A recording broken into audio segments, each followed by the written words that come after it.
What is the Medicare Surtax? Have you ever wondered how certain taxes can impact your investments and income? Today, we are going to discuss the Medicare Surtax and how it relates to capital gains tax and personal finance. The Medicare Surtax is an additional tax that affects high-income individuals to help fund Medicare, the federal health insurance program for older adults. This surtax was introduced as part of the Affordable Care Act and consists of two main components. The first component is the Additional Medicare Tax.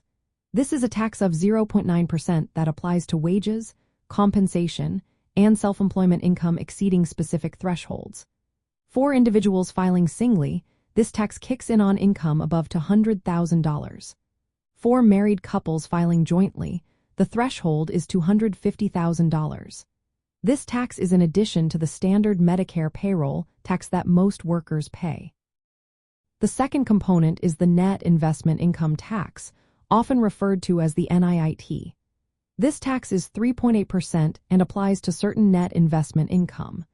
This includes capital gains, dividends, interest, rental income, and royalties. The NIIT is triggered when a taxpayer's modified adjusted gross income exceeds the same thresholds as the additional Medicare tax. This is especially important for anyone involved in capital gains tax planning, since it directly affects investment income. For banks and credit unions, understanding the Medicare Surtax is essential. It influences how they advise clients on financial planning and investment strategies. Clients with significant investment portfolios may face the 3.8% surtax on capital gains when they sell assets. This can impact decisions on when to realize gains and how to manage investments effectively. Practical applications for financial institutions include advising clients on tax-efficient investment strategies. This may involve timing asset sales or utilizing tax-advantaged accounts to minimize exposure to the net investment income tax.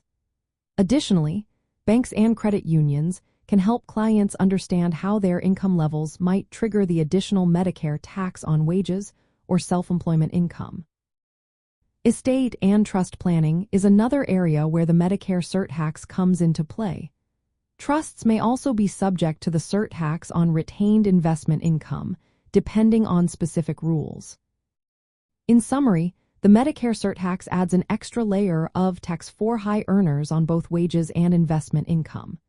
This is something that financial institutions should consider when advising clients on tax planning and investment management.